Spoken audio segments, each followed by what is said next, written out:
Hi, Pranisa. Hello, how are you? I'm fine. How are you? I'm also well. And how's life there in the US? Yeah, these are extraordinary times, I would say. So, yeah, life is okay because everybody is stuck home and then like everybody is working from home, so it's not that easy. But yeah, it's I think people will लंबा get used लंबा to it. चलेगा अभी अभी अभी ये No, लंबा yeah, चलेगा. मतलब I also think so कि like लगभग 6 महीने साल भर चल सकता है. साल भर. Probably. Yeah. I as much as I do not want to say it, but I think. Let's let's start the interview. So what are you currently pursuing? What are you currently doing? Okay, so I am pursuing a PhD in at Atlas Institute at the University of Colorado Boulder, and the degree is called Creative Technologies and Design, and it's a very different and I would say a non traditional place. It's very interdisciplinary, and that's where I'm pursuing my PhD. Did you always know that you wanted to put the creative side, or was there exploration that took place? No, definitely, it was a very explorative journey. So, like, I did not know. I definitely did not know about. I did not know about this place until my fourth year of undergrad. I was in a 5 year course at Roorkee, so I got to know about this place in my fourth year. I knew a couple of other places, although I knew before that I wanted to do something like this. But then I was looking for places, and then I got to know that there's a place like this. That's all. That should be in my radar as well.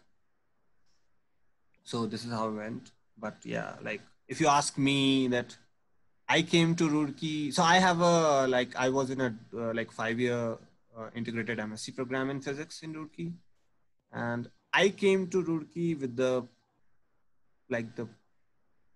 pure idea of studying physics. I wanted to pursue a career in research career in physics, I would say, but then things happened, and here I am.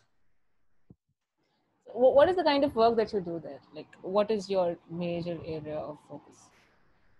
So my background from Roorkee and like the kind of work I did is in kind of design and materials.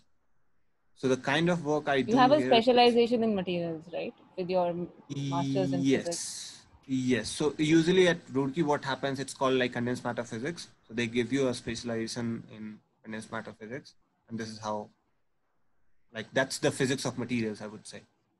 So So you yeah, combine that with design. design, yes. So the kind of work I'm doing here is more into like developing smart materials and think of them as computers or computer interfaces. And like how if you're living in a smart environment where it's not just devices, but the materials around you are also smart, how are you going to design experiences with such a material? How are you going to communicate with such a device or a material? Like Say touch Skype or something like that. or something like that, or for example like a physical Skype or a Huh. something like that, or like I would say you want like making communication better, or suppose in other ways also a part of intermediate part of it is also related to like manufacturing or like making things, or like I would say 3D printing. So suppose I have a 3D printer. I give this example to a lot of people. I have a 3D printer, and the idea is that you have a machine on your desktop, and in theory you should be able to make anything out of it. Like it's a hypothetical machine, just imagine, and you are able to make anything out of it. Not just But how models, functional machines. functional machines or anything, yes, exactly, this is what I mean. Or like you would be able to 3D print a mobile phone, for instance, At if you negligible could. cost. At negligible cost. Yes, but if you could, how are you going to communicate that to that machine? Are you going to use something like SolidWorks to design everything and then communicate it? Or can it be made more simpler? For the layman, because everybody does not know how to use Exactly, SolidWorks. Yeah. exactly. So like the focus, the design part is to do the same thing with manufacturing, or the same thing with, I would say, like making things of what was done with computers in the 70s and 80s. The computers which used to be like big, bulky, like building size machines. And when they were made personal, there's a lot of like effort which has went into making those things personal. So Earlier, similar. the smaller computers were only for hackers, right? Would put things together, and then Apple brought it together for the layman. Exactly, exactly, Right. exactly. So, do and there is a whole parallel there that it is possible to do that, the same thing with like manufacturing and industrialization. But there is a very big design element there, and that's the focus right now, I would say. Interesting stuff. I did not think as a manufacturing company they could think of something like that. I had no idea. So yeah, so the whole idea of 3D printers is that. So the idea is revolves around something called personal fabrication, just on the lines of personal computers. That would be revolutionary, actually. Yes. So that would be the next big thing. So yeah, so like like I would say one big focus or one big motivation for me to work on the kind of work I'm doing is that like I want to see, anticipate and design and work on technologies which would be like, what are the Futuristic. things which will be coming in like 5 years or 10 years or 20 years. Not not I'm say like super futuristic, because I feel it's too difficult to predict what will be there in like 100 years or from now. You start right now, right? How can you just predict 100 years before you do things which come in the next 10 Exactly, years? exactly. And it becomes very like, a science fiction kind of thing if you start like predicting Predicting things about 200 like years. what will happen 100 years from now. So it's too much. Yeah. But then you, back in college, you switched from physics to design at one point. Your focus shifted from physics to design. And that's a very radical change. So how did that come about? Okay. So yeah, I came to Roorkee in 2013. Like I am from a batch from 2013 to 18. So like when I came to Roorkee, I wanted to study physics. That's plain and simple. Even the choices I filled for my like JEE counseling, all of my choices were physics. I was very sure, and probably I think like even if I would have uh, uh, gotten like a rank under 100 or so, I would have chosen physics. Probably at a different IIT or so, but I would have chosen. And now when I look back, I see that I am not doing like traditional physics based PhD or research work. So but still I feel that I would have made that choice, and I enjoyed it. My physics journey, 5 years at Roorkee, I enjoyed it. So I came to Roorkee with a mindset of that I want to do research in physics. But when I came to Roorkee, like there was a, मतलब आपको एक realisation ऐसा हुआ कि यार मतलब ये कहाँ आ गए, मतलब जो सपने थे बड़े बड़े वो सब ऐसा हो गया कि यार ये क्या हो रहा है मतलब. And I feel that like ये it's a thing which happens to a lot of people कि आपको realization होता है कि यार मतलब this is Expectations not the versus place. reality. Yeah, this is not the place what I like I, imagine, and this is way different than what I used to think. So like that kind of demotivated me, I would say. And I was clueless in my life what to do. And so I used to sketch and paint as a kid. So this is how I started going into like design side. So I started working for the design team of Cognizance, and that was in like my second semester, like 2013. winters of like early January 2014. 13. 14, sorry. 14, yeah. 14. So I remember a conversation, and that was very like interesting. So like probably it was the second or third day, and there was a meeting, like internal meeting in the, like we were the first year people, fachas, and then there were like the seniors. So senior said that like, okay, so you like all people are here, so I assume you want to make a career in design. And I was like, huh? ऐसा पागल मतलब. I did not say anything, but like this is what I thought inside my head. That कि क्या बोल रहे हैं, मतलब मैं तो यहाँ इसलिए आया हूँ कि मजा आता है. मैं तो मजे करने आया हूँ, like I found it fun, ठीक है मुझे ड्रॉ करने को मिलेगा, लाइक ठीक है, और मतलब I wanted to, like I was clueless in my life and I wanted something to just, Blow off steam. yeah. So this is how it all started.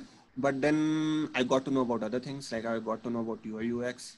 I got to know about that. Okay, there is a whole psychology of design, and design is not something what how it looks, but there's a lot of things which go the background. Because my earlier like conception was, okay, like it's about making things beautiful, presentable. So, and the background part of it, like the psychology part of it, or like the user behavior part of it, like it interested me a lot. I like it.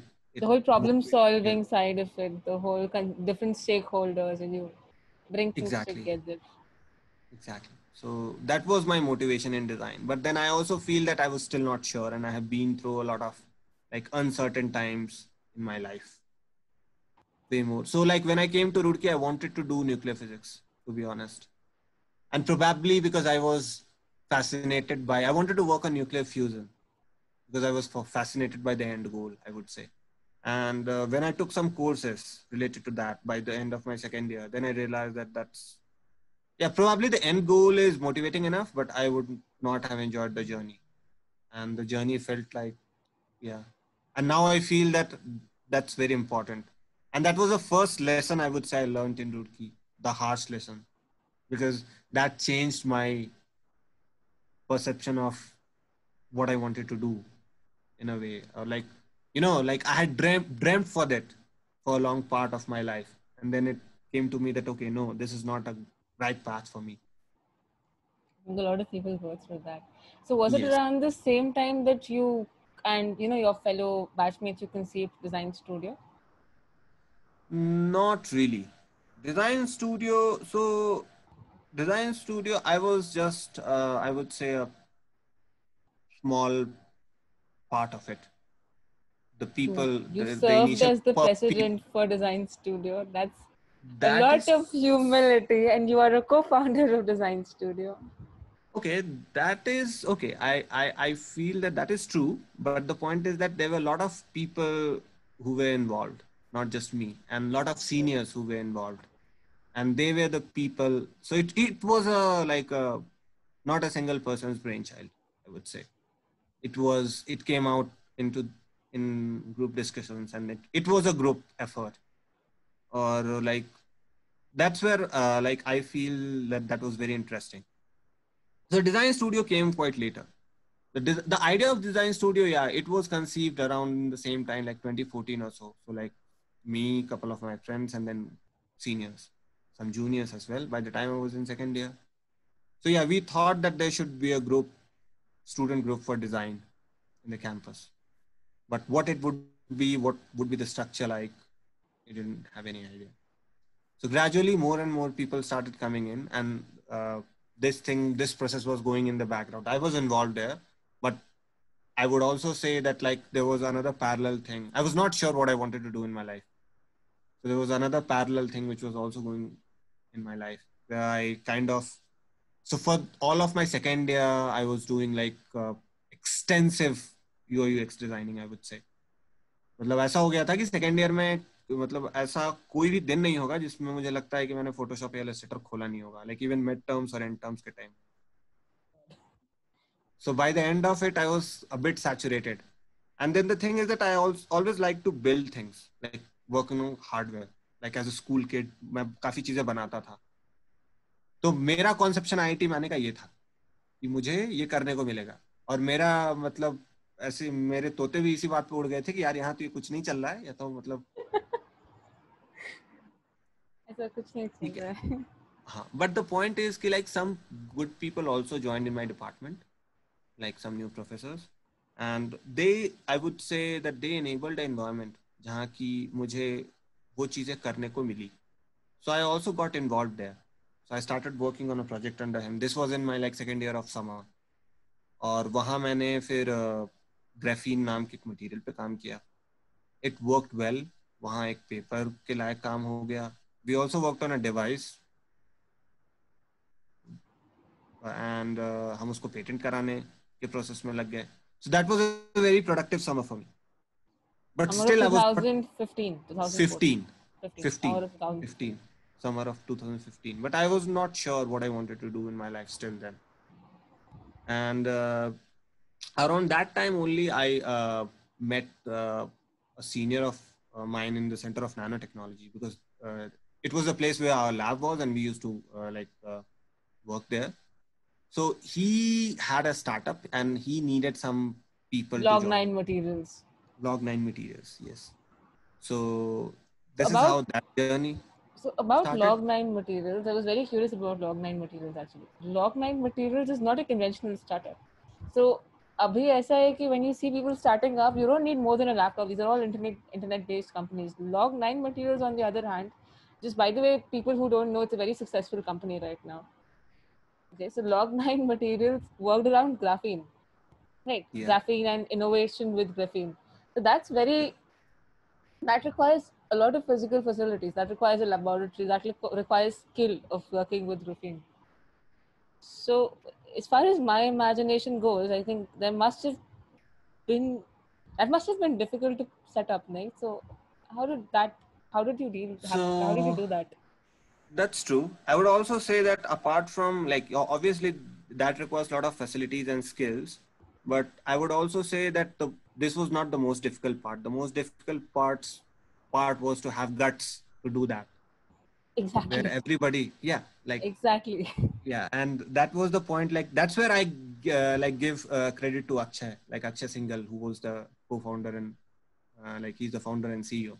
So like that's one thing. Like I also learned a lot from him that way. That like his motion, like his motive was very clear of what he wanted to do in that way, and I kind of shared that vision because I also liked working on hardware.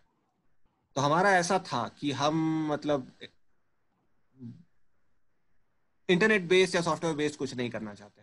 हम hardware based चीजें करना चाहते हैं, या deep tech जैसी चीजें India में नहीं होती है. ये हम पे एक लेबल लगा हुआ है. Deep tech मैन्युफैक्चर क्या होता है? मतलब डीप टेक कहूंगा जैसे कि मैन्युफैक्चरिंग रिलेटेड चीजें, जैसे कि हाँ, there इंडिया में are hardly any startups that I know of. हाँ. या there are hardly any like semiconductor manufacturing facilities in India. या फिर ऐसी बात करें कि डिफेंस पे स्टार्टअप्स नहीं है, हैं अभी आ रही हैं बट 10 साल पहले नहीं थी. Hmm. तो मतलब वो इकोसिस्टम उस हिसाब से अभी धीरे धीरे डेवलप हो रहा है, and I guess lockdown is doing a great job into it. So वो चीज थी कि like to have that guts. Talking about facilities, so we all used to work at Nano Center at IIT Roorkee, and it was a new center. I think it still is. So the facilities were good there. And then another, like I would say, good things happened in Roorkee at that time. So Roorkee's incubation center, Right. which was yeah, Tides, which was lying dormant for years. So it also became active, and that was a huge help for us. So I would say that that was a very like a, especially in the initial days, that was a very big help we received from them. So and the thing was that like we could access facilities at IIT Roorkee at student rates, because we were a startup from IIT Roorkee and we got actually incubated. We were the first startup to get incubated with Tides. Wow. And this was in like late 20, like the talks were in like, yeah, late 2015.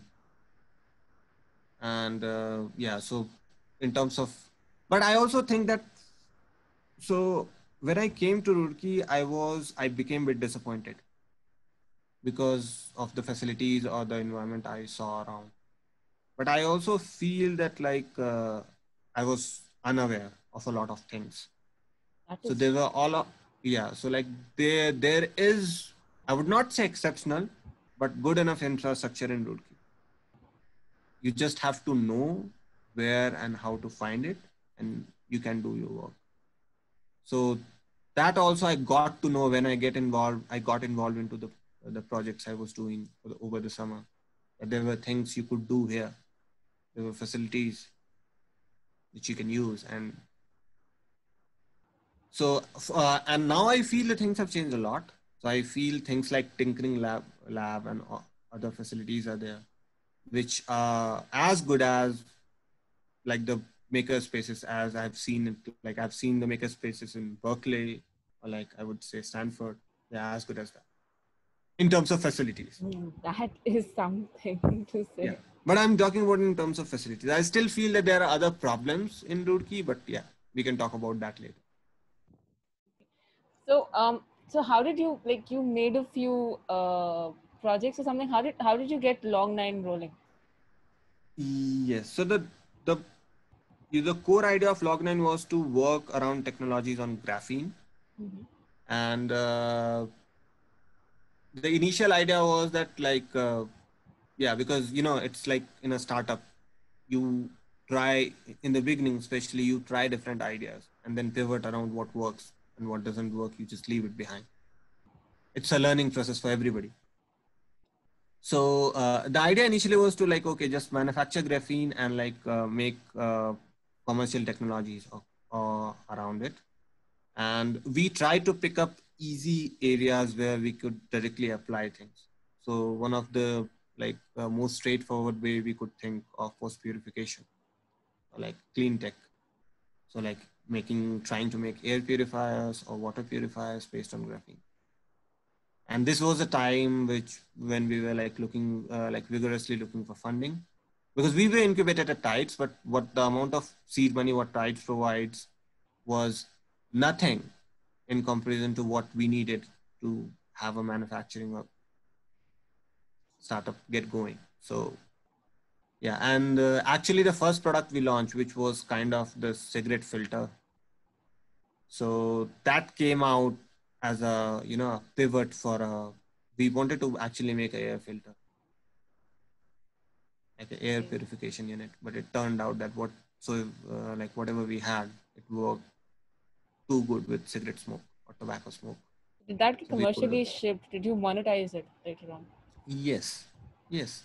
I think before this COVID times, you could have bought it on Amazon. I think it was available. I think even right now, yeah, we monetize it and like, so yeah, there is another thing there. So like, I also parted my ways with Log9, and I had my own reasons for that. And I will talk about it, both like mostly professional, because I wanted to do something else. And this was around the same time when we launched that product. I kind of came out.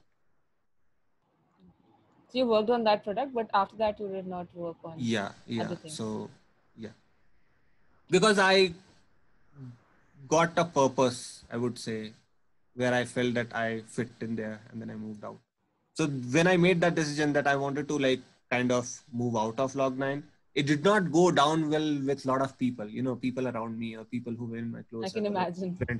friends and like because the point was that we like everything was done. We were just about to raise the funding, and the product was ready. We have not yet launched it, and this was a time when like these things were going inside my head, and this was after almost a year long of association. And it was not like that I was not feeling like I was not enjoying that journey.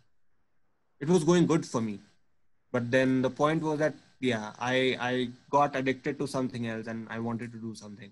And the thing what I'm doing in the course of this PhD is in the quest for the same thing, I would say. It was after that that you undertook internships at, say, Bauhaus University or the Max Planck Ye- Center for Informatics. Yes. So story started like this, that this was around the time when I joined Log9. So this was like a pure nanotech company or material science company. And the work I was doing was mostly related to that. But there was a designer side to it. And if you ask me today, like, how do I define myself? So I would always like to define myself or like to put myself as a designer. And I feel that I felt the same thing even when I was working with Log9. Like at heart, I knew I was a designer, and I am a designer. Okay, whether I am working with like hardware stuff or material stuff, but still there, I want to position myself as a designer. I want to combine design with those disciplines. So, but this was a dilemma for me, like at that time, that like how to do it. It seemed like two different paths. There was a design path or UI UX path, which I was interested. I was like decent enough at it. And then there was like, the materials part, or like the nanotech part, where I was doing research. So, and this was in the beginning of, when I joined Log9. So I came across certain projects, mostly from MIT Media Lab. And that kind of blew my mind first, because the project showed that it was a combination of like user experience design, or like I would say in general design, and materials and nanotech. और जब मैंने उसको देखा तो मुझे लगा कि like मतलब यही है. This is the thing I was born for. Like this is the thing I can do. But the point was that like when I first saw those things, I also felt that they were way out of my league, and like I'm not good enough to do those things. There's a lot of self-doubt. And I'm saying all these things because I feel that a lot of people in college, they go through that. Yes. So there was a lot of self-doubt with me. Like, okay, like I felt that, okay, it's cool and it's kind of matches my background, but I'm not good enough for it. And it took me a lot of time to gather courage to take the plunge. I would say like Log9 had a big part to play in that, because with Log9, I kind of gained confidence that, okay, no, I can do it. And that was the primary reason kind of I like parted my ways with Log9. Because I also had started feeling that like it felt more like if I keep on going like this, there'll be no escape. It's a nice journey. It was a nice journey, but the point was there was no escape. I can understand that. Yeah. So. But then you have a lot of achievements under your belt, right? So Log9 ho gaya. Then you have 2 very prestigious internships. You were the president and co-founder of Design Studio. Apart from that, you have multiple patents and you have publications. Your CV is like the dream CV of most students right now at college and outside college. So were there times where you started off with something and that failed, or say you put in effort but it did not pan out? Did that ever happen? That happens all the time. Okay, for example. So yeah, well, one thing I wanted to point out CV. So I have not mentioned about my GPA. If I mention my GPA, the points you said, like that might Then you get glorified further because a bad GPA and boom, everything else. Oh, no, but no. So I also feel that kind of glorification is not good. I would say I would always encourage people to have a good GPA, because if you don't have a good GPA, it's very difficult to do things beyond a point. I'm not saying that you would be a failure in life. That's never the case. But the point is, the opportunities you'll have, they'll get diminished. That's for sure. You'll have to struggle more to prove. Yeah, and you'll have to. So the way around for a bad GPA is a lot of work, way more than, and it like I feel that it's easier to get a good GPA than to go the way around. Yeah. Okay, so like I would say that like a lot of things I have done have failed miserably. Even I fail like these days, I would say. A lot of things which fail. I would say that like almost 70% of the ideas I get, or like the initial prototypes I begin with, they fail. Okay. And yeah, so that's something which is also very interesting and important. So I had a meeting with Alan Kay. Alan Kay was the first person who conceived the idea of a laptop. He called it as a Dynabook, a dynamic book. And he has a famous saying, and he also explained it to me, that he said that if you're not failing 90% of the times, you're not aiming high enough. So if you aim for big things, you'll fail. You're bound to fail. And the point is that like at times failure will bring a lot of, emotional baggage with itself. So you'll have to deal with that. And that's the most tough part, I would say, of failing, because it's not just the time, but I also feel that it's a learning curve and It's the most experience. rewarding part too, I feel, that emotional baggage. Yes, and In a and way. how are you? Yeah, it's also a learning part in a way that, like, how are you going to deal with failures, or how are you going to deal with rejections, is a very important, like, a factor that will determine how you will grow in your life. I feel so. How do you deal with failure if you're comfortable sharing? Yeah, so I think that, like, a lot of these experience I have had with failures was way early in my life, like way before I came to Roorkee. So, like, as a kid, like when I was in high school, like eighth or ninth grade, I was very much fascinated with the idea of a perpetual motion machine. So, a perpetual motion machine would be something like, something which does not require external energy to work. So once you roll it, and so I would imagine things like which do not have friction and all that. And then if I just roll it in, it will keep on rolling and rolling and rolling. Or like coming up with counters, like strategies to make those things out of like magnets and other stuff. And I remember I pursued the idea for almost a year, like vehemently. Okay. And then obviously, because the foundations were wrong, like you're essentially, if you think in terms of physics, you're violating the second law of thermodynamics. It will not Yes. work. And so I learned that in my ninth standard. That was the point, was one thing, which was a technical thing. I understood that, okay, it will not work.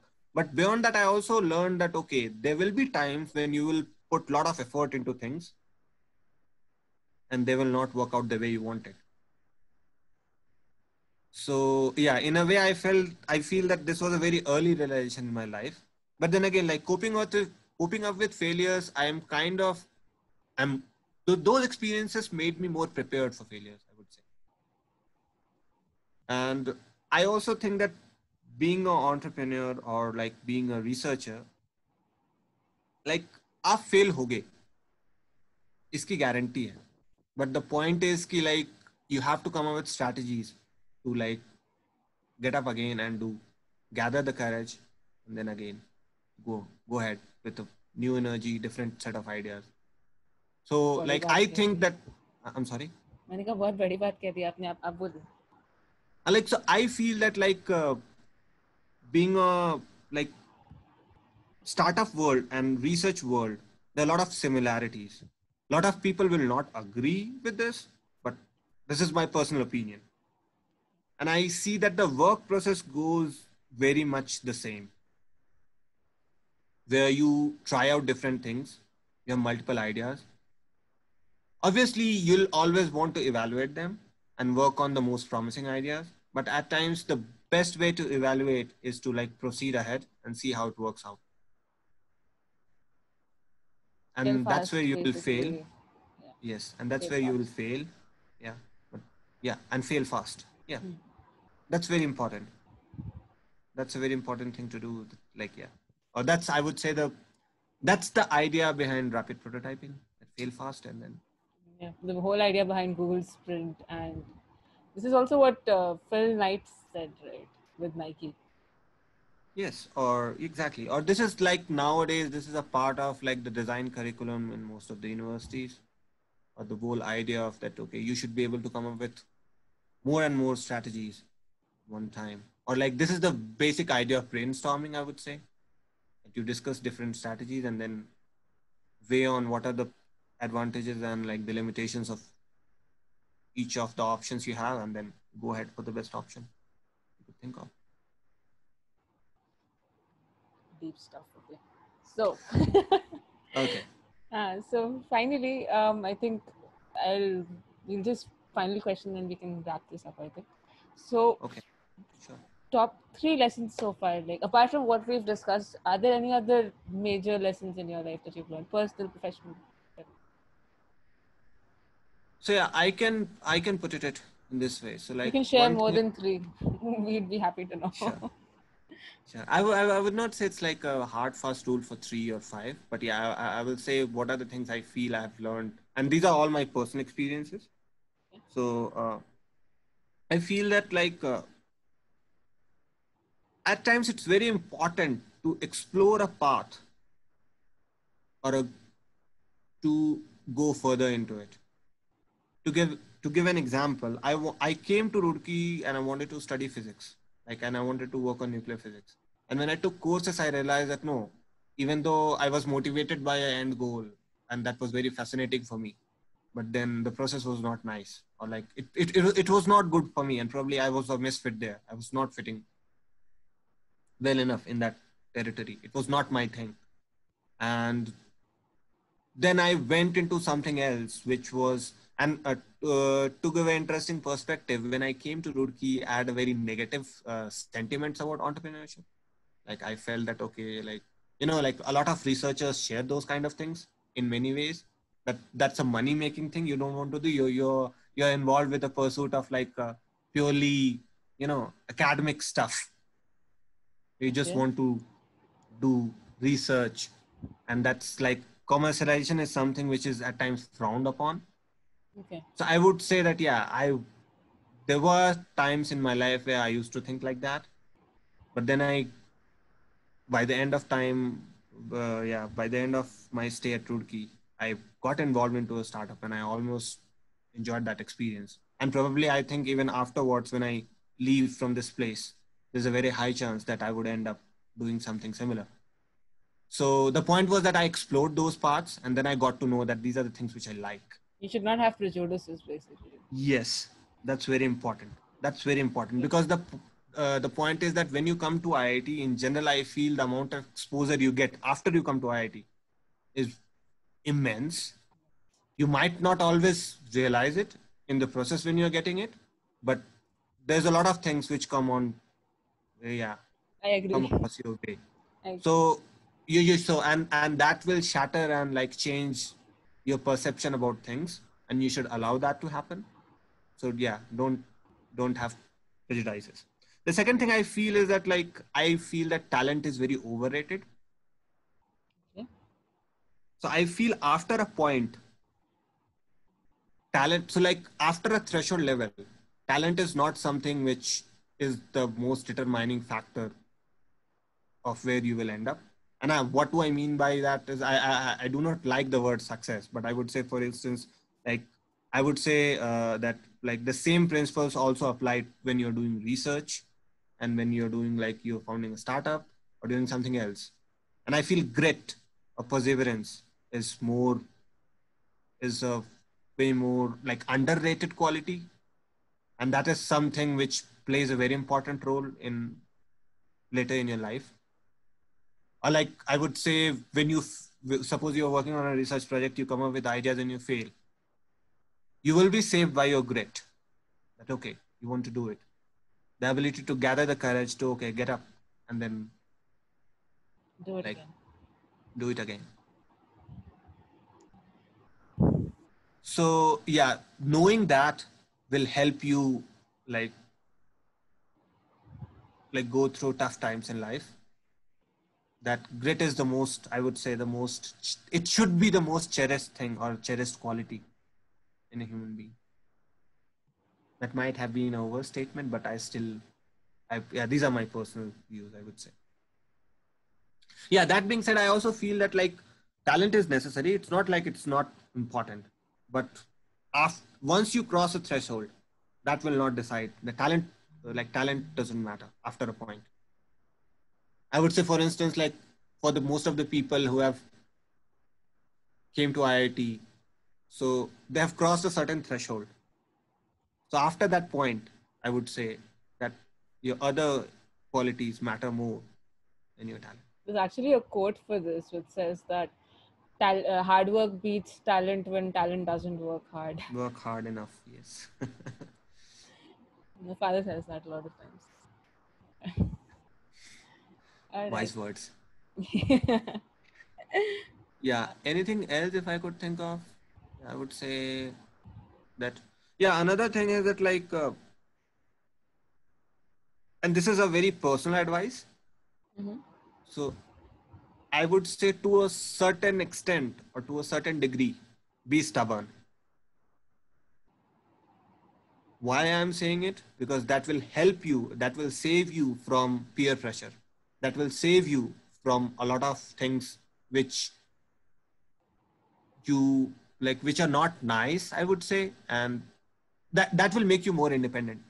That will make sure that the decisions you make will be more independent.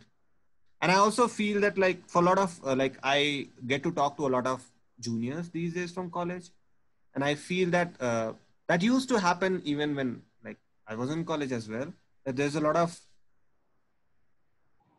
anxiety around uncertainty of like people want to know what they want to do in their life too early. And I feel that it's a personal device and these are my personal opinion, but I feel that like that's not the wisest thing. You should explore your options, and with time you will get to know what is the right path for me. So for I can say like for a long time of my stay at Roorkee, I was not sure what I wanted to do in my life. Now I am. And yeah, that all I will also say that like I feel that passion is something which is not permanent, which is very like it evolves with time, and it should evolve with time, because you'll get exposed to new things, new ideas as you will move ahead in your life. And if you're too hell bent upon one thing, then you won't be able to embrace those things. Exactly.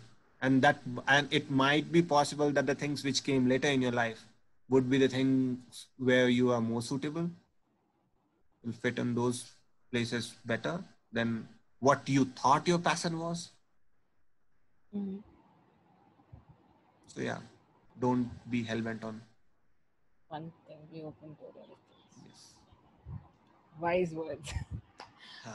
Sorry, I have a habit of doing so. No, I'm no, sorry. no. I'm glad you shared it so candidly. Thank you so much for that. Anything else that you want to say before we end this interview? Mm, anything else I want to say? I would say have fun. I feel that the most beautiful part of being at Roorkee was for me was having fun. And hostel life is something which is unparalleled and you'll not get it anywhere else. And I feel that's the thing which makes IITs IITs. Like, Yes. like that's the thing which where I learned the most. Basically, online And classes suck. yeah, that's very true. Or Administration. I would say the IIT system will collapse the day IIT decides that they are not going to be a residential institution. The learning will stop because the majority of learning happens inside the hostel rooms or in the corridors or in the late night sessions or like discussions over in Or the canteen. tea. Yeah. Exactly. So yeah, and have fun. That's That's primary. All right. Thank you so much, sir, for your time. And and you thank you know, so much for putting this together. You are taking a like I would say a very brave and exceptional effort, thank you. initiative. Like so yeah, I feel that I wish I could have something like that when I was in my first or second year. Even Where I I could wished for the same. इसलिए मेरे को लगा ऐसा अभी का first and second year को we should give something. yeah, so kudos to you.